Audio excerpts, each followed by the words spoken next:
Subscribe કરો બીકે news ચેનલને, પછી યુટ્યુબ એપ પર બેલનું બટન દબાવો અને નિહાળો બીકે ન્યૂઝ ચેનલ।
બનાસકાંઠામાં બનાસ કમલમ કાર્યાલયનું ઉદ્ઘાટન।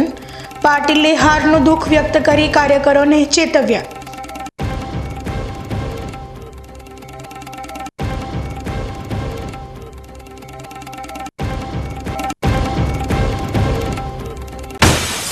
થરાદમાં શિક્ષકની આત્મહત્યાના તાર જોડાયા। ડમી વિદ્યાર્થી સાથે મૃતક શિક્ષકના પિતાએ જિલ્લા શિક્ષણ અધિકારી સહિત અન્ય શિક્ષકો સામે આત્મહત્યાના દુષ્પ્રેરણ માટે જવાબદાર ઠેરવી થરાદ પોલીસ મથકમાં નોંધાવી ફરિયાદ।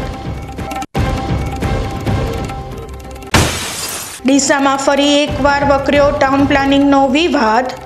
રજૂઆત કરવા લોકોએ ટાઉન પ્લાનિંગ સ્કીમને લઈ ધારાસભ્ય પર લગાવ્યા આરોપ।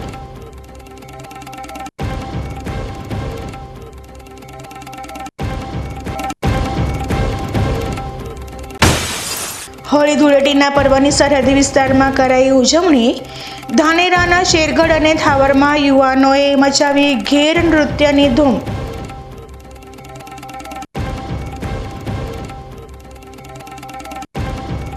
હવે જોઈએ સમાચાર વિસ્તારથી।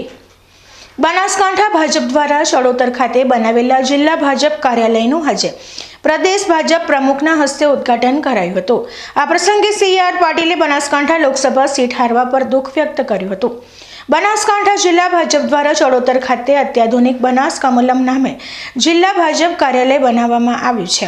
ત્યારે પ્રદેશ ભાજપ પ્રમુખ અને કેન્દ્રીય જળમંત્રી CR પાટીલના હસ્તે આજે જિલ્લા ભાજપ કાર્યાલયનું ઉદ્ઘાટન કરાયું હતું। આ પ્રસંગે CR પાટીલે જણાવ્યું હતું કે પ્રધાનમંત્રી બન્યા બાદ નરેન્દ્રભાઈ મોદી અને અમિતભાઈ શાહના પ્રયાસોથી દેશમાં ભાજપના અદ્યતન કાર્યાલય બની રહ્યા છે। ત્યારે બનાસકાંઠા જિલ્લા ભાજપ કાર્યાલય બનવા બદલ જિલ્લાના કાર્યકરોને અભિનંદન પાઠવ્યા હતા। બનાસકાંઠા લોકસભાની સીટ પર થયેલી હારનું દર્દ તેઓના પ્રવચનમાં વ્યક્ત કર્યું હતું। તેઓએ આપણો જન્મ જ જીતવા માટે થયો હોવાનું જણાવી બીજી વાર આવી ભૂલ ન થાય તે જોવા કાર્યકરોને અનુરોધ કર્યો હતો। તેઓએ પાટીલનો પાવર કાર્યકરો હોય પાટીલનો પાવર ઉતારવાની વાત કરનારાઓને આડે હાથ લીધા હતા। કાર્યાલય એક એવું સ્થળ છે કે એનું નામ જ છે કાર્ય કરવા માટે ક્યાં ભેગા થવું તો કે કાર્યાલય મળજો। પ્રમુખ સવારે ઘરેથી નીકળે બીજે ક્યાંય જવાનું ના હોય તો સીધા કાર્યાલય આવે।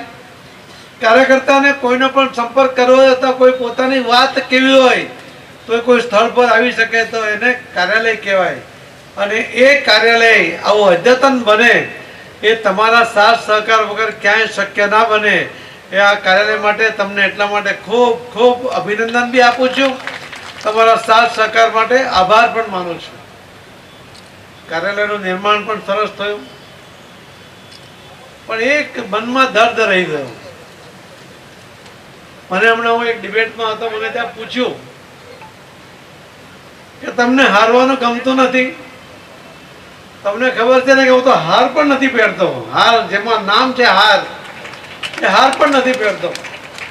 પણ મેં એમને કહ્યું કે અમારા કાર્યકર્તાઓ સાથે અમે સંકલ્પબદ્ધ છીએ। અમારો જન્મ જીતવા માટે થયો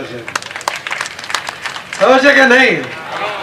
એમણે બીજો પ્રશ્ન કર્યો કે હવે પ્રમુખ બદલાવાના, કોણ આવશે? મેં કીધું ભાજપનો કાર્યકર્તા જ આવશે। એમણે કહ્યું કે કેવું કામ કરશે? મેં કીધું મારા કરતા સારું કરશે, કેમ કે કાર્યકર્તાઓ સાથે અમે બધા જ એના સપોર્ટમાં રહીશું, એટલે ખૂબ સારું કામ આવનારા નવા પ્રમુખ પણ કરશે. મિત્રો, લોકોની અપેક્ષા છે.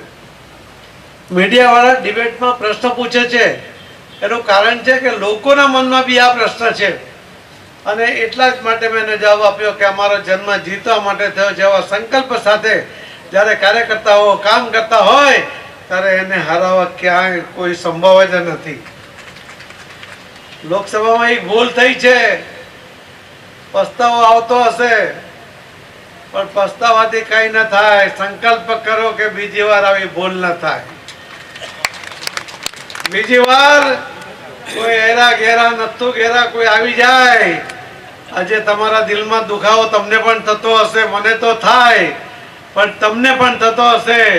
અને એટલા માટે જ્યારે વિધાનસભાનું ઇલેક્શન આવ્યું અને એક અપક્ષ ઉમેદવાર ભાઈ બોલ્યા કે પાટીલનો પાવર ઉતારો છે, એટલે હું અહીંયા આવ્યો હતો. અને ત્યારે મેં કહ્યું હતું કાર્યકર્તાઓને જે મળવાનું થયું અને કહ્યું હતું કે પાવર પાટીલનો નથી, પાવર કાર્યકર્તાઓનો છે. અને એવો કોઈ આવીને કહી દે કે હું પાવર ઉતારી દઈશ, એની તાકાત નથી કે પાવર ઉતારી શકે. આ તમારો પાવર છે, કોઈ ઉતારી શકે ભાઈ? તો બોલો ને એમ. બીજી વાર કોઈ એવું બોલવાની હિંમત ન કરે, એટલી તાકાત સાથે બોલો કે તમારો પાવર કે ઉતારી શકે? ના ઉતારી શકે. જ્યારે કેબિનેટ મંત્રી બળવંતસિંહ રાજપૂતે પણ કાર્યકરોને વડાપ્રધાનના આત્મનિર્ભર ભારતના સંકલ્પને સાર્થક કરવા જણાવ્યું હતું. વાતનો આનંદ છે, આનંદ એ વાતનો છે કે આદરણીય અમારા ગુજરાતના ભારતીય જનતા પાર્ટીના પ્રમુખ પાટીલ સાહેબે આજે એને ખુલ્લું મૂક્યું છે. એની સાથે સાથે 2047માં ભારતીય જનતા પાર્ટી અને આપણા વડાપ્રધાન નરેન્દ્રભાઈ મોદી સાહેબનો જે સંકલ્પ છે કે ભારત આત્મનિર્ભર બને, ત્રીજી મહાસત્તા બને અને વિશ્વમિત્ર બને, એમાં કાર્યકરના અહીંયા આગળ જે કાર્યકર મિત્રો આવ્યા છે એમને આહવાન કરવામાં આવ્યું છે કે તમારું યોગદાન રહે અને આ અહીં કાર્યાલયમાં બેસીને એ પ્રકારની વ્યવસ્થા થાય. તે બાબતનો આજે સંકલ્પ થયો છે. આદરણીય પાટીલ સાહેબે 2 વસ્તુ કીધી છે, કાર્યાલયમાં આવીને કામ કરો અને પાણીનો બગાડ ના થાય અને પાણી ભૂગર્ભમાં જલ સંકટ થાય એ પ્રકારની વ્યવસ્થા કરે, એ પ્રકારની વાત કરી. આ પ્રસંગે પ્રદેશ ભાજપ મહામંત્રી રત્નાકરજી સહિત પ્રદેશ અને જિલ્લા ભાજપના અગ્રણીઓ, ધારાસભ્યો અને મોટી સંખ્યામાં કાર્યકરો ઉપસ્થિત રહ્યા હતા. વાવ થરાદ જિલ્લાની સરહદે આવેલા મીઠાવી ચારણ ગામમાં એક ખેડૂતે 4 મહિનાની મહેનતથી ઉગાડેલો ઈસબગુલનો પાક કેનાલનું પાણી ફરી વળવાથી બરબાદ થઈ ગયો છે. આ ઘટનાથી ખેડૂતોમાં રોષ જોવા મળી રહ્યો છે અને તેમણે સરકાર પાસે વળતરની માંગ કરી છે. મીઠાવી ચારણ ગામની સીમમાંથી પસાર થતી માઇનોર કેનાલ 1માં અચાનક ગાબડું પડતા નજીકના ખેતરોમાં પાણી ફરી વળ્યું હતું, જેના કારણે ખેડૂત વાલડિયા લાલાભાઈનો પાક સંપૂર્ણપણે નષ્ટ થઈ ગયો છે. લાલાભાઈએ 4 મહિના સુધી સખત મહેનત કરીને આ પાક ઉગાડ્યો હતો, પરંતુ હવે તેમની મહેનત પાણીમાં ગઈ છે. આ ઘટનાથી ખેડૂતોમાં ભારે રોષ જોવા મળી રહ્યો છે. તેઓનું કહેવું છે કે કેનાલમાં વારંવાર ગાબડા પડવાની ઘટનાઓ બનતી રહે છે, જેના કારણે ખેડૂતોને વારંવાર નુકસાન વેઠવું પડે છે. ખેડૂતોએ સરકાર પાસે પાકના નુકસાનનું વળતર માંગ્યું છે અને કેનાલની જાળવણી માટે યોગ્ય પગલાં લેવાની માંગ કરી છે. આ ઘટના બાદ સ્થાનિક અધિકારીઓએ ઘટના સ્થળની મુલાકાત લીધી હતી અને નુકસાનનો અંદાજ કાઢ્યો હતો. સરકારે ખેડૂતોને વળતર આપવાની ખાતરી આપી છે. આ ઘટનાથી ખેડૂતોમાં ભારે ચિંતાનો માહોલ જોવા મળી રહ્યો છે. તેઓનું કહેવું છે કે જો સરકાર કેનાલની જાળવણી માટે યોગ્ય પગલાં નહીં લે તો ભવિષ્યમાં પણ આવી ઘટનાઓ બનતી રહેશે અને ખેડૂતોને નુકસાન વેઠવું પડશે. ડીસા ફાયર ટીમ દ્વારા જીઓ રિલાયન્સ પેટ્રોલ પંપ પર મોક ડ્રીલનું આયોજન કરવામાં આવ્યું હતું. આ મોક ડ્રીલમાં ફાયરમેન કમ ડ્રાઈવર ધનાજી એસ પરમારે ફાયર સંબંધિત માહિતી આપી હતી. આ મોક ડ્રીલ બનાસકાંઠા જિલ્લાના જીઓ કંપનીના તમામ પેટ્રોલ પંપના સ્ટાફ સાથે યોજવામાં આવી હતી. મોક ડ્રીલ દરમિયાન નીચેની બાબતો ઉપર ખાસ ધ્યાન કેન્દ્રિત કરવામાં આવ્યું હતું. જેમાં આગ લાગે ત્યારે કેવી રીતે કાર્યવાહી કરવી, ફાયર એક્સટિંગ્યુશરનો ઉપયોગ કેવી રીતે કરવો, આગથી બચવા માટેની સલામતીની રીતો, ઇમરજન્સી દરમિયાન કેવી રીતે સંપર્ક કરવો અને પેટ્રોલ પંપ પર આગ લાગે ત્યારે કેવી રીતે નિયંત્રણ કરવું તેની સમજણ આપવામાં આવી હતી. આ મોક ડ્રીલનો મુખ્ય ઉદ્દેશ પેટ્રોલ પંપના સ્ટાફને આગ સંબંધિત જોખમો વિશે જાગૃત કરવાનો અને તેમને આગની પરિસ્થિતિમાં યોગ્ય રીતે પ્રતિસાદ આપવા માટે તાલીમ આપવાનો હતો. આ મોક ડ્રીલ જીઓ કંપનીના પેટ્રોલ પંપના સ્ટાફ માટે ખૂબ જ ઉપયોગી સાબિત થઈ હતી. આ મોક ડ્રીલના કારણે સ્ટાફને આગ સંબંધિત જોખમો વિશે જાગૃતિ મળી હતી અને તેઓ આગની પરિસ્થિતિમાં યોગ્ય રીતે પ્રતિસાદ આપવા માટે સક્ષમ બન્યા હતા.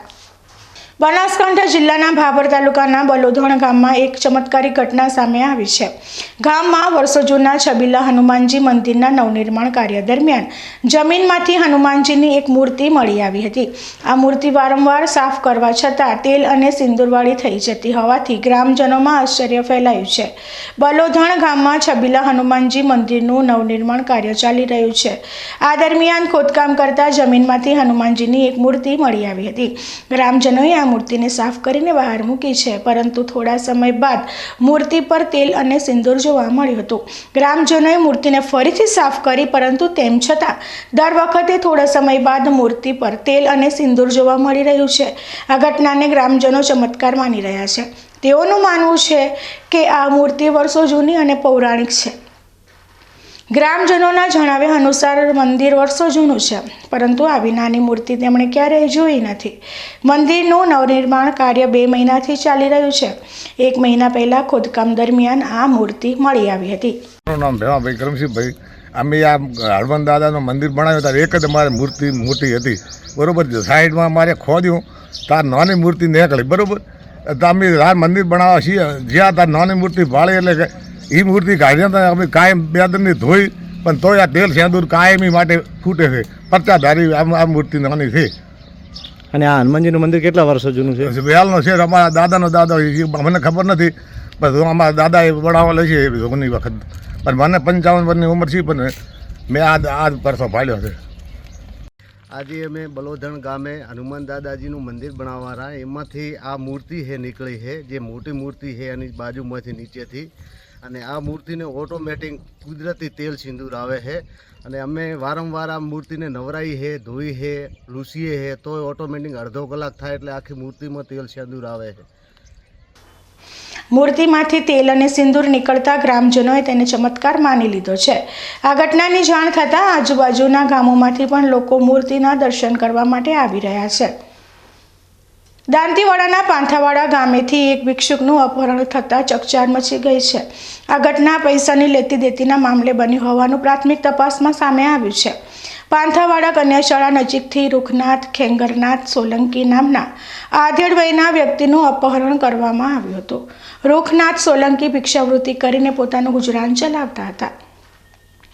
શુક્રવારે સાંજે તેઓ પાંથાવાડા કન્યાશાળા નજીક હતા ત્યારે વિશાનાથ ઉર્ફે બિચ્છુનાથ અને તેના શાળા સહિત 4 લોકોએ તેનું અપહરણ કર્યું હતું. આરોપીઓએ રૂખનાથને એક અવાવરૂ જગ્યાએ લઈ જઈને માર માર્યો હતો.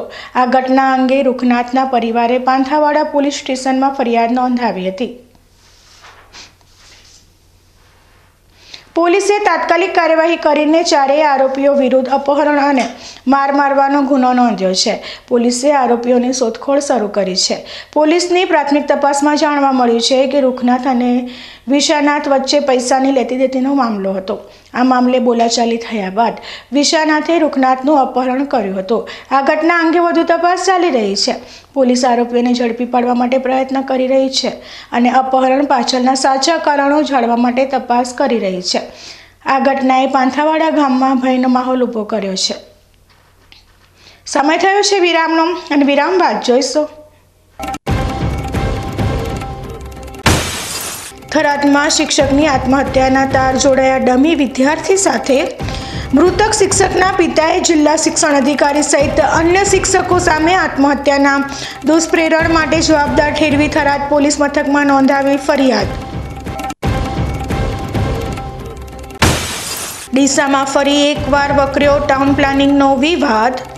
રજૂઆત કરવા લોકોએ ટાઉન પ્લાનિંગ સ્કીમને લઈ ધારાસભ્ય પર લગાવ્યા આરોપ.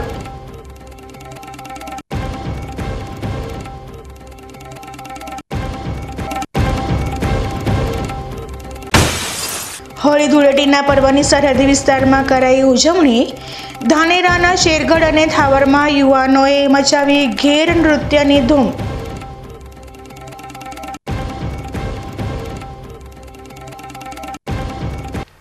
તો જોતા રહો બીકે ન્યૂઝ ચેનલ.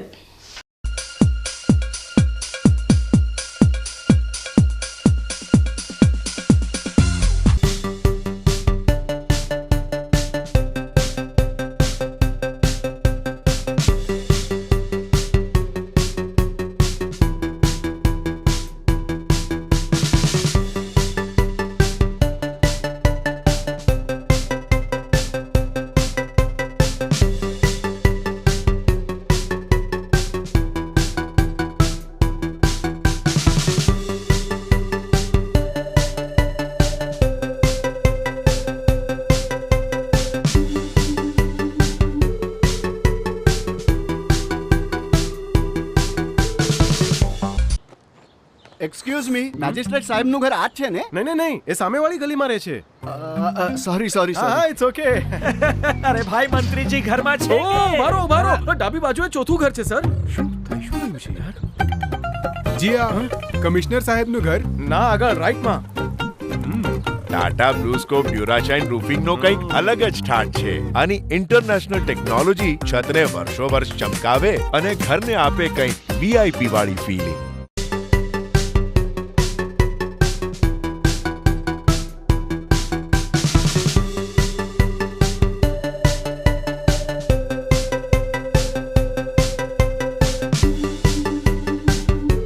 શું આપ અણગમતા વાળની સારવાર કરાવવા માંગો છો? શું આપ ખીલ કે ખીલના દાગમાંથી છુટકારો મેળવવા માંગો છો? શું આપ ચહેરા પરની કરચલીઓ દૂર કરાવવા માંગો છો? શું આપ ટાંકા વગરના મસા કે કપાસી નીકાળવા માંગો છો? શું આપ ટેટુ રિમૂવ કરાવવા માંગો છો? શું આપ દાદર ખરજુ કે ગુમડાથી પરેશાન છો? શું આપ હાથ પગના વાડિયાથી મુક્તિ મેળવવા માંગો છો? શું આપ જાતીય ગુપ્ત રોગ કે નખના રોગથી હેરાન છો? આ સિવાય ચામડીને લગતા કોઈ પણ પ્રશ્નના નિરાકરણ માટે તેમજ લેટેસ્ટ ટેકનોલોજીથી derma roller, chemical peeling, face rejuvenation, derma pen, skin tightening, vampire face lift જેવી કોસ્મેટિક ટ્રીટમેન્ટ માટે એકવાર અવશ્ય કોન્ટેક્ટ કરો. ઉત્તર ગુજરાતની એકમાત્ર fully latest skin and cosmetic clinic doctor Anita skin and cosmetic clinic, Gayatri Mandir સામે, ડોક્ટર રમેશભાઈ વારડેની ગલીમાં, ડીસા. એપોઇન્ટમેન્ટ માટે સંપર્ક કરો 99 250 91 438, 99 250 91 439.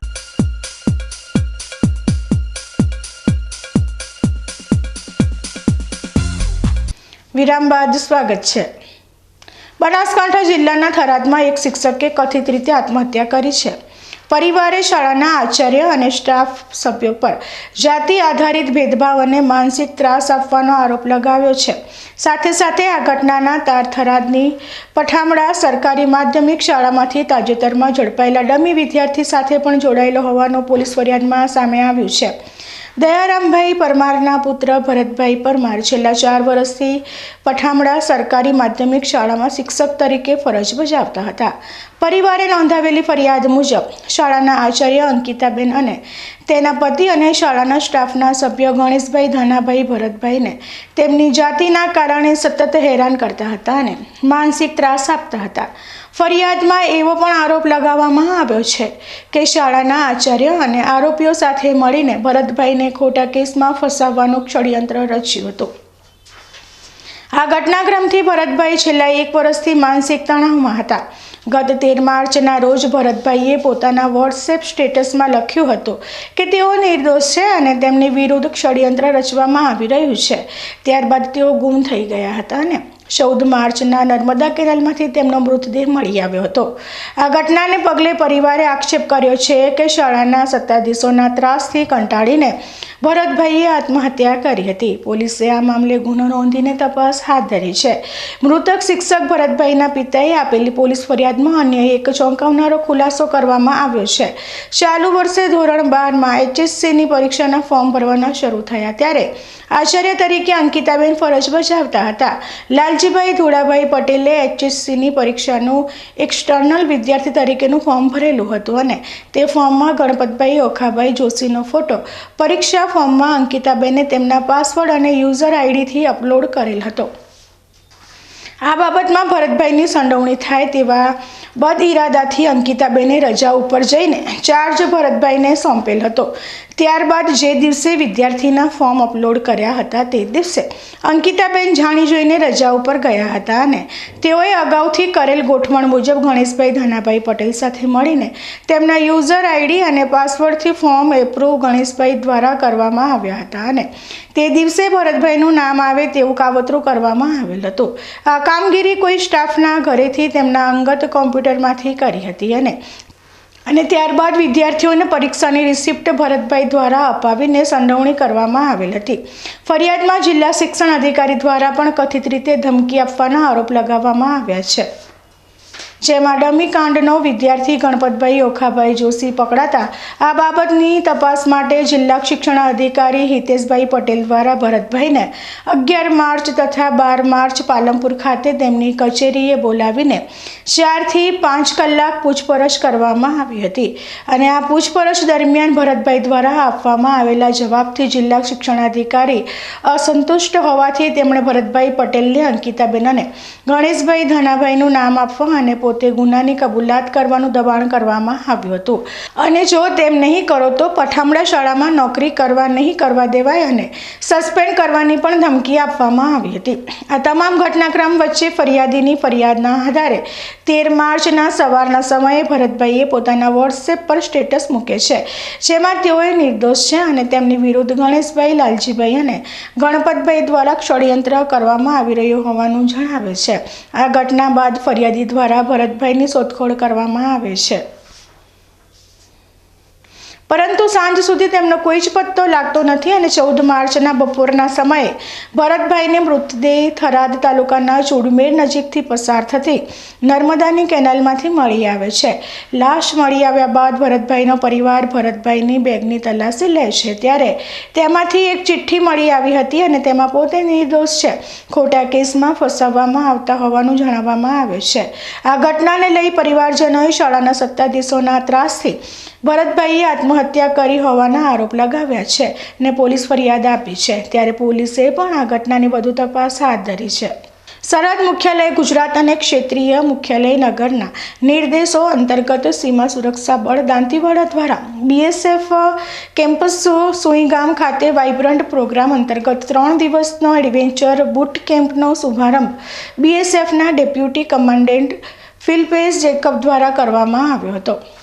સુઈગામ ખાતે યોજાઈ રહેલા 11મા બુટ કેમ્પ કાર્યક્રમ દરમિયાન DNP arts and commerce college ડીસાના વિદ્યાર્થીઓ આજે તારીખ 15 માર્ચથી 17 માર્ચ 2025 સુધી તેમની સરહદ સુરક્ષા બળ દ્વારા બંદોબસ્તની વ્યવસ્થા સાથે સાથે શારીરિક તાલીમ, ઓબ્સ્ટ્રકલ કોર્સ, મેપ અભ્યાસ, રૂટ માર્ચ, સીમા દર્શન અને અન્ય સાહસિક પ્રવૃત્તિઓ અને કલાત્મક પ્રવાસ સાથે પક્ષી સુરક્ષિત ક્ષેત્રનો પ્રવાસ, સ્થાનિક દર્શનીય સ્થળનો અનુભવ કરવો જેવા એડવેન્ચર બુટ કેમ્પમાં પ્રતિભાશાળી વ્યક્તિઓને સાંસ્કૃતિક કાર્ય જેવી અન્ય પ્રવૃત્તિઓના માધ્યમો દ્વારા વ્યાપક અનુભવ પ્રદાન કરવામાં આવે છે, જો તેમની કલાત્મક કુશળતાને પ્રદર્શિત કરે છે અને વધુ સામાજિક એકજૂટતા વિકસાવવા માટે એક મંત્ર પ્રદાન કરે છે. જેમાં આજના બુટ કેમ્પમાં સુઈગામ ખાતે NCCના વિદ્યાર્થીઓને BSFના જાંબાઝ જવાનો વિશે ઉલ્લેખ કરીને વિદ્યાર્થીઓને ઉત્સાહિત કરાયા હતા, જેમાં BSFના અધિકારી સહિત જવાનો મોટી સંખ્યામાં ઉપસ્થિત રહ્યા હતા. આ બુટ કેમ્પનો મુખ્ય હેતુ યુવાનોમાં રાષ્ટ્રભાવના અને શિસ્તની ભાવનાને પ્રોત્સાહન આપવાનો છે. આ કેમ્પસમાં વિદ્યાર્થીઓને શારીરિક અને માનસિક રીતે મજબૂત બનાવવાની તાલીમ આપવામાં આવે છે. આ ઉપરાંત વિદ્યાર્થીઓને સરહદ પરના જીવન વિશે પણ જાણકારી આપવામાં આવે છે. આ કેમ્પમાં ભાગ લેનારા વિદ્યાર્થીઓને વિવિધ પ્રકારની પ્રવૃત્તિઓમાં ભાગ લેવાની તક મળે છે, જેમાં શારીરિક તાલીમ, ઓબ્સ્ટ્રકલ કોર્સ, મેપ અભ્યાસ, રૂટ માર્ચ, સીમા દર્શન, પક્ષી સુરક્ષિત ક્ષેત્રનો પ્રવાસ અને સ્થાનિક દર્શનીય સ્થળોની મુલાકાતનો સમાવેશ થાય છે. આ પ્રવૃત્તિઓ વિદ્યાર્થીઓને તેમના શરીર અને મનને મજબૂત બનાવવામાં મદદ કરે છે. આ કેમ્પમાં સાંસ્કૃતિક કાર્યક્રમોનું પણ આયોજન કરવામાં આવે છે, જેમાં વિદ્યાર્થીઓ તેમની કલાત્મક કુશળતા પ્રદર્શિત કરી શકે છે. આ કાર્યક્રમો વિદ્યાર્થીઓને એકબીજા સાથે જોડાવામાં અને સામાજિક એકતા વિકસાવવામાં મદદ કરે છે.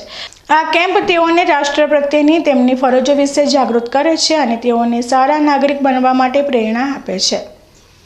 નડાબેટ ઇન્ડો પાકિસ્તાન બોર્ડર પર હોળી ધૂળેટીનો તહેવાર ખૂબ જ ઉત્સાહપૂર્વક ઉજવવામાં આવ્યો હતો. આ ઉજવણીમાં પ્રવાસીઓ ઉપરાંત BSFના જવાનો અને તમામ અધિકારીઓ કર્મચારીઓએ આનંદ સાથે ભાગ લીધો હતો. અહીં હોલિકા દહનનો પરંપરાગત કાર્યક્રમ યોજાયો હતો, જે પ્રવાસીઓ માટે ખાસ આકર્ષણનું કેન્દ્ર બન્યો હતો. આસિસ્ટન્ટ કમાન્ડન્ટ હરિચરણજીએ હોલિકાનું દહન કરાવ્યું હતું અને લોકોએ ઢોલ નગારાના તાલે આ પળને માણી હતી. આ પ્રસંગે ફોટા પાડવા માટે ખાસ ફોટો બૂથની વ્યવસ્થા પણ કરવામાં આવી હતી. રંગબેરંગી ગુલાલ, મીઠાઈઓ અને સંગીતના આનંદમય માહોલમાં હોળી અને ધૂળેટી પર્વની ઉજવણી કરવામાં આવી હતી. તહેવાર દરમિયાન પિચકારી, પીણા અને પાણીની યોગ્ય વ્યવસ્થા પણ રાખવામાં આવી હતી, જેથી મહેમાનો અને જવાનો આ તહેવારનો આનંદ માણી શકે. આ ભવ્ય ઉજવણી પ્રવાસીઓ માટે એક યાદગાર પળ બની હતી અને નડાબેટ બોર્ડર પરની આ પરંપરાગત ઉજવણીથી લોકોમાં આનંદ અને ઉત્સાહ જોવા મળ્યો હતો. અહીં નડાબેટ ઇન્ડો પાકિસ્તાન બોર્ડર પર હોળી ધૂળેટીની ઉજવણીની કેટલીક ખાસ બાબતો પણ જોવા મળી હતી, જેમાં પરંપરાગત હોલિકા દહન પ્રવાસીઓ માટે ખાસ આકર્ષણનું કેન્દ્ર બન્યું હતું. ગુલાલ, મીઠાઈઓ અને સંગીતના આનંદમય માહોલ વચ્ચે રંગબેરંગી ઉજવણી કરવામાં આવી હતી. પ્રવાસીઓ માટે પિચકારી, પીણા અને પાણીની પણ યોગ્ય વ્યવસ્થા કરવામાં આવી હતી. આ પળ પ્રવાસીઓ માટે એક યાદગાર પળ બની હતી અને લોકોમાં આનંદ અને ઉત્સાહ જોવા મળ્યો હતો. નડાબેટ બોર્ડર એક પ્રવાસન સ્થળ તરીકે પણ વિકસી રહ્યું છે, જ્યાં પ્રવાસીઓ દેશભક્તિની સાથે સાથે સાંસ્કૃતિક કાર્યક્રમોનો પણ આનંદ માણી શકે છે. ડીસા નગરપાલિકામાં ઘણા લાંબા સમય બાદ આજે સાધારણ સભા કોઈ પણ જાતના વિવાદ વગર પૂર્ણ થઈ છે. પાલિકા પ્રમુખના અધ્યક્ષસ્થાને મળેલી આજની આ સાધારણ સભા માત્ર 2 મિનિટમાં પૂર્ણ થઈ હતી. શહેરના વિકાસ માટે દર વર્ષે સ્થાનિક નગરપાલિકા દ્વારા અંદાજપત્ર રજૂ કરવામાં આવે છે, ત્યારે આજે ડીસા નગરપાલિકા દ્વારા પણ વર્ષ 2024-25ના વર્ષને 40 કરોડ 98 લાખની પુરાંત અને વર્ષ 2025-26ની 3 કરોડ 94 લાખની પુરાંતવાળું બજેટ રજૂ કરવામાં આવ્યું હતું. ગત વર્ષના બજેટને બહાલ કર્યા બાદ આગામી વર્ષ 2025-26નું બજેટ રજૂ કરવામાં આવ્યું હતું. આ બજેટમાં 209 કરોડ 23 લાખની આવક દર્શાવવામાં આવી હતી, જ્યારે 205 કરોડ 33 લાખનો ખર્ચ દર્શાવવામાં આવ્યો છે. આજે રજૂ કરવામાં આવેલા અંદાજપત્રમાં આગામી સમયમાં નગરપાલિકા દ્વારા ટાઉન હોલ બનાવવાનું આયોજન કરવામાં આવ્યું છે. આ ઉપરાંત શહેરમાં આઇકોનિક રોડ તેમજ શહેરની જૂની ઓળખ ફરી પ્રસ્થાપિત કરવા માટે સિટી બ્યુટિફિકેશનના વિવિધ કામોનું પણ આયોજન કરવામાં આવ્યું હતું. આ ઉપરાંત શહેરના રોડ, રસ્તાના કામો, પાણી પુરવઠાના કામો, ભૂગર્ભ ગટરના કામો તેમજ વરસાદી પાણીના નિકાલના કામોને પણ મહત્ત્વ આપવામાં આવ્યું હતું. ડીસામાં અત્યારે ટાઉન પ્લાનિંગનો વિવાદ ખૂબ જ વકરી રહ્યો છે. એક તરફ આ સ્કીમને લઈ ખેડૂતોમાં રોષ છે, તો બીજી તરફ નગરપાલિકા અને સ્થાનિક ધારાસભ્યો એક જ વિસ્તારમાં સ્કીમ લાગુ કરવાની જીદ પકડીને બેઠા છે. સરકાર દ્વારા લોકહિત માટે તૈયાર કરવામાં આવેલી આ સ્કીમ શહેર માટે જરૂરી પણ છે, પરંતુ વર્તમાન સમયમાં જે સ્થળ પર ટાઉન પ્લાનિંગ લાગુ કરવાની વાત છે તે સ્થળને લઈ જો વિવાદ શરૂ છેડાયેલો હોય, ત્યારે પાલિકાએ આ બાબતનું હવે વિચારવું ગંભીર બની ગયું છે, કારણ કે એકમાત્ર વિસ્તાર પર ટાઉન પ્લાનિંગ સ્કીમ લાગુ કરવાની જીત પાલિકાની કેટલી યોગ્ય કહેવાય. આ વિસ્તારમાં લાગુ કરવામાં આવનારી સ્કીમને લઈ અસંખ્ય ખેડૂતોમાં નારાજગી જોવા મળી રહી છે, ત્યારે ડીસા નગરપાલિકા દ્વારા શહેરના અન્ય વિસ્તાર તરફ પણ એક નજર કરવી જોઈએ. શહેરમાં આવેલા વડલી ફાર્મ વિસ્તાર તેમજ રબારી ટેકરા વિસ્તાર પર પણ એક નજર કરવી જોઈએ અને આ વિસ્તારમાં જો ટાઉન પ્લાનિંગ સ્કીમ લાગુ કરવામાં આવે તો આ વિસ્તારનો વિકાસ પણ વધી શકે તેમ છે. ડીસા નગરપાલિકા અને વર્તમાન સત્તાધીશોએ જે રીતે એક જ વિસ્તારમાં ટાઉન પ્લાનિંગ સ્કીમ લાગુ કરવાની જીદ કરી રહ્યા છે, તેનાથી ખેડૂતોને નુકસાન થઈ રહ્યું છે, ત્યારે અન્ય વિસ્તાર તરફ જો પાલિકા દ્વારા ટાઉન પ્લાનિંગ સ્કીમ માટે નજર ફેરવવામાં આવે તો આ વિવાદનો કાયમી ઉકેલ આવી શકે તેમ છે. આજે સાધારણ સભા પૂર્ણ થયા બાદ ડીસા નગરપાલિકા ખાતે કેટલાક ખેડૂતો પણ ટીપી સ્કીમને લઈ રજૂઆત કરવા માટે પહોંચી ગયા હતા. ખેડૂતો આ ટીપી સ્કીમના વિરોધમાં રજૂઆત કરવા માટે પહોંચ્યા હતા. અગાઉ પણ ટીપી સ્કીમને લઈ ખેડૂતોમાં મતભેદ જોવા મળ્યા હતા, જેમાં કેટલાક ખેડૂતો આ સ્કીમનો વિરોધ કરી રહ્યા હતા, તો કેટલાક ખેડૂતોએ ટીપી સ્કીમને સમર્થન પણ આપ્યું હતું અને ત્યારબાદ આ આખો માહોલ શાંત થઈ ગયો હતો. ત્યારે આજે એકવાર ફરી મામલાએ જોર પકડ્યો હતો અને મહિલાઓ સાથે ખેડૂતો નગરપાલિકામાં રજૂઆત કરવા માટે પહોંચી ગયા હતા અને ધારાસભ્ય પ્રવીણભાઈ માળી સામે રોષ વ્યક્ત કર્યો હતો. રજૂઆત કરવા માટે આવ્યા અમારે ટીપી રોડ જોતો નથી, બરોબર? ટીપી નથી જોતો, ટીપી નથી જોતો. અમારે જગ્યા વીઘો છે, એમાં છોકરા 4-5 છોકરા છે, 2 ઢોરો રાખે છે, એના ઉપર ગુજારો કરે છે ને. એમને જે કરવું હોય 3 નંબરથી ચાલુ કરો ને, એટલા 1 નંબરથી ચાલુ કરો ને, 3 નંબરમાં કેમ ચાલુ કરી છે? એમને 3 નંબર જ પસંદ છે. શશિકોનભાઈ હતા તારે રદ કરાયો, ગુરધન સાહેબ હતા તારે રદ કરાયો, પરવીનભાઈને કેમ આ રિવાજ ગમે છે? એમને પાછળ 40 કુવા લીધા છે. રજૂઆત કરવા બોર્ડે બેસવાનું છે, બરોબર? આજે ઠરાવ મંજૂર કરવા જો આજે ઠરાવ મંજૂર થઈ જાય ને તો આ ટીપી લાગુ પડી જાય, બરોબર? એટલે અમે બધા ખેડૂતો ભેગા થઈ અને આવેદનપત્ર આપવા આવ્યા છીએ, બરોબર? ધારાસભ્યને વિકાસ કરવો તો એના ઘરેથી ચાલુ કરે, વોર્ડ નંબર 1 થી ચાલુ કરે, વોર્ડ નંબર 3 કેમ પસંદ કર્યો છે એને, બરોબર? અને એને વિકાસ કરવો તો 1 થી 2 થી 2 અમને સારો લાગશે તો અમે પછી વોર્ડ નંબર 3 માં કરાવશું, બરોબર? એને પાછળ સસ્તા ભાવની જમીન રાખેલી છે, બરોબર? ધારાસભ્યએ એટલે સીધા રસ્તા અમારા ખેતરમાંથી સીધા રસ્તા કાઢે છે, બરોબર? એટલે એને જમીનના ભાવ ડબલ થઈ જાય એમ, બરાબર? એમણે વિકાસ કરવો હોય તો એમના ઘરથી ચાલુ કરે. મારે આપણે અંદર જવા નથી, પોલીસ પ્રોટેક્શન ફૂલ પૂટ્યું છે અમારા માટે. અમે આતંકવાદી ના હોય એવી રીતના જ્યારે વોટ માંગવા હોય ને ત્યારે ભીખ માગે ભીખ, અને અત્યારે રાજા થઈ ગયો છે એટલે અમારે પોલીસ પ્રોટેક્શન પૂટ્યું છે અમને. અમે આતંકવાદી છીએ, બરોબર? આ ટીકરા વિકાસ કરો તો ટીકરામાં ભાવળ ઉભા થયો કરે, નદીના અંદર કરવા હોય તો એમને. ડીસામાં ટાઉન પ્લાનિંગને ઘણા સમયથી વિવાદ ચાલી રહ્યો છે, ત્યારે આ વિવાદને શાંત પાડવા માટે પારસ્પરિક વાતચીત કરવી જરૂરી છે અને તેનાથી જ ખેડૂતોને પણ ટાઉન પ્લાનિંગ સ્કીમના ફાયદા સમજાવી શકાય અને ખેડૂતોની જે પણ વ્યથા હોય તેનું નિવારણ લાવવું જોઈએ, જેથી કરીને શહેરના વિકાસમાં સર્જાયેલો આ અવરોધને શાંતિથી નિવારી શકાય. ફરી સમય થયો છે વિરામનો અને વિરામ બાદ જોઈશું. હોળી ધૂળેટીના પર્વની સરહદી વિસ્તારમાં કરાઈ ઉજવણી. ધાનેરાના શેરગઢ અને થાવરમાં યુવાનોએ મચાવી ઘેર નૃત્યની ધૂમ.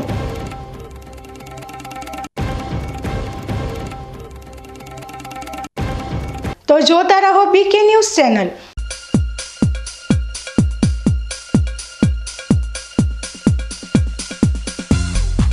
તમને ખબર છે તમારી દીકરી દીકરા માટે તમે સુપર ફાધર કે સુપર મધર છો.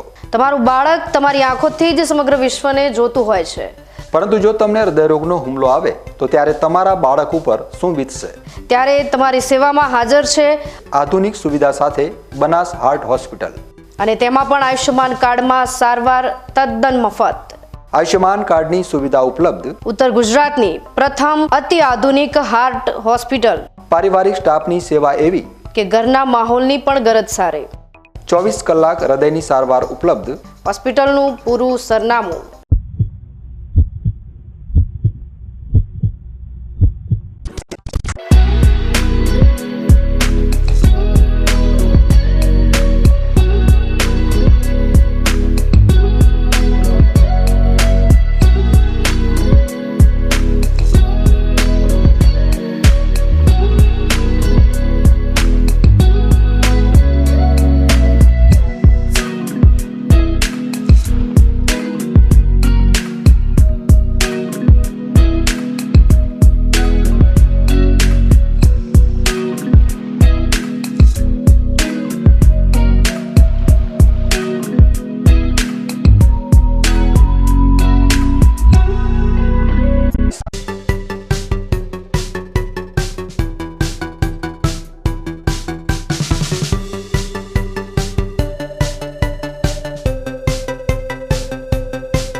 વિરામ બાદ સ્વાગત છે. ધાનેરા તાલુકાના થાવર અને શેરગઢ ગામોમાં ધૂળેટીના દિવસે પરંપરાગત રીતે ઘેર લોકનૃત્ય રમાય છે.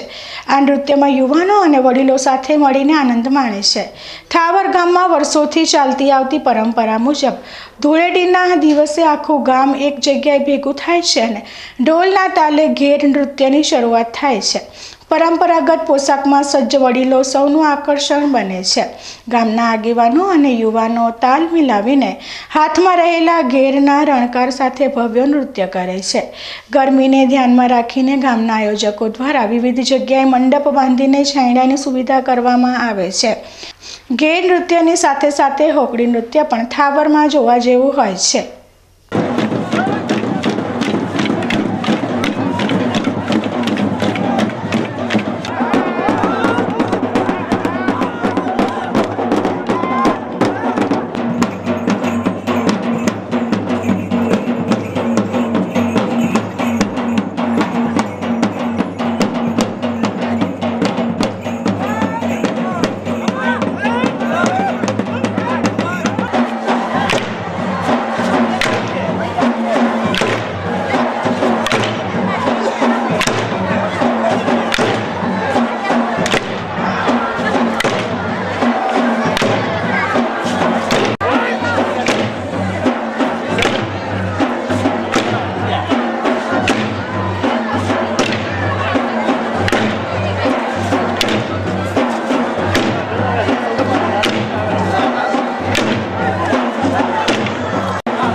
અહીંયા થાવર વસ્યો તે દિવસથી માંડી હોળી ધૂળેટી અને ઘેર આજુબાજુથી બધા સંપત્તિથી રમે.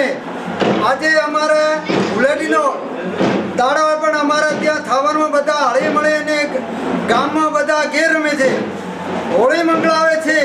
કાલે અમારા ધૂળેટી રમારો અમારા વડવાઓ આજુબાજુથી રમતા આવ્યા અને આજે પણ અમારા થાવર ગામનો સંપ છે અને સંપ ખૂબ રાખે ભગવાન એવી પ્રભુને પ્રાર્થના. અને રમવાનો અમારે બધાને ખૂબ શોખ છે. ભાઈઓ બેઠી બેઠી ધોળ ગાવે, બધા પુરુષો યુવાનો મિત્રો વડીલો બધા ઘેર રમે અને ખૂબ આજુબાજુથી સંપવાળું ગામ થાવરે બધા હળીમળીને રમે છે, દરેક જાતના લોકો. શેરગઢ ગામમાં પણ વર્ષોથી ઘેર નૃત્યનું આયોજન થાય છે. આ ગામમાં હોળીના તહેવારની ઉજવણીમાં રંગ કે કલરનો ઉપયોગ થતો નથી. આશરે 150 વર્ષ પહેલાં ગામની સ્થાપના થઈ ત્યારથી જ એકતાના સ્વરૂપ સાથે આખું ગામ ભેગું થઈને ઘેર નૃત્યનું આયોજન કરે છે. શરૂઆતમાં 10 દિવસ સુધી ઘેર નૃત્ય રમાતું હતું, પરંતુ હવે ધૂળેટીના દિવસે જ તેનું આયોજન થાય છે. ઘેર નૃત્યમાં ઘેરૈયા લાકડી લઈને રાસ રમે છે, જેને ઘેર રાસ અથવા ઘેર રસ પણ કહેવામાં આવે છે. હોળીની રાત્રે બાળકને ઢૂંઢાડ્યા પછી ઘેર રાસ રમવામાં આવે છે, જેમાં વડીલો અને યુવાનો ભારે ઉત્સાહ સાથે ભાગ લે છે. શેરગઢ ગામના આગેવાન મફાભાઈ ચૌધરીના જણાવ્યા અનુસાર ઘેર નૃત્ય ગામમાં એકતા અને ભાઈચારાનું પ્રતીક છે. વડીલોનો ઉત્સાહ જોઈને સૌ કોઈ આશ્ચર્યચકિત થઈ જાય છે. હાથમાં લાકડી વડે એકબીજી લાકડીને સ્પર્શ કરીને ઘેર નૃત્ય નિહાળવા માટે આખું ગામ ભેગું થાય છે. આમ થાવર અને શેરગઢ ગામમાં ઘેર નૃત્ય પ્રાચીન પરંપરાને જીવંત રાખે છે અને ગામની એકતા અને ભાઈચારાનું પ્રતીક છે.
દોઢસો વર્ષથી આ ગોમ વધી હોય, 150 વર્ષથી મોડીને પોચમથી મોડીને ઢુંગરી દાડા સુધી ગોમ ધબીડ બોલાવી રહી હોય અને હોદરા છોકરા દોડાડે આખા ગોમરા અને આખો દાડો બધે આ ઢુંગરી દાડે રમી રાધી ખુશીથી ગોમ ભેગું થાય, રાધી ખુશીથી આનંદથી બધે ઘરે થાય અને હોળી ઉજવે પરંપરાથી.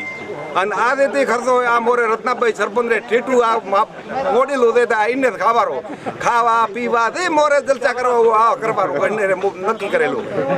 એ બદલ સરપંચો એમના પરિવારનો ગોમ ખૂબ ખૂબ આભાર ને ધન્યવાદ આપે. ન્યૂઝ બુલેટિન પૂરું કરતા પહેલા મુખ્ય સમાચાર ફરી એકવાર.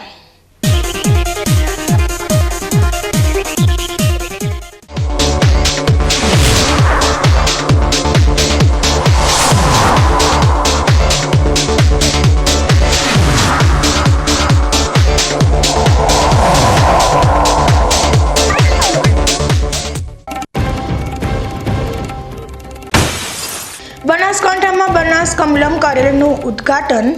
પાટીલે હારનું દુઃખ વ્યક્ત કરી કાર્યકરોને ચેતવ્યા.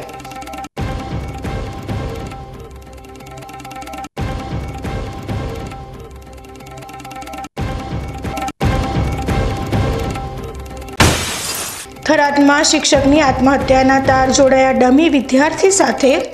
મૃતક શિક્ષકના પિતાએ જિલ્લા શિક્ષણ અધિકારી સહિત અન્ય શિક્ષકો સામે આત્મહત્યાના દુષ્પ્રેરણ માટે જવાબદાર ઠેરવી થરાદ પોલીસ મથકમાં નોંધાવી ફરિયાદ.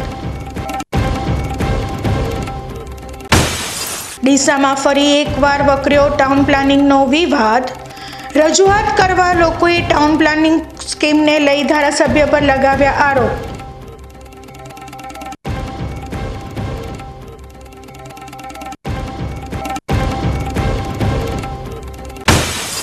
હોળી ધૂળેટીના પર્વની સરહદી વિસ્તારમાં કરાઈ ઉજવણી. ધાનેરાના શેરગઢ અને થાવરમાં યુવાનોએ મચાવી ઘેર નૃત્યની ધૂમ.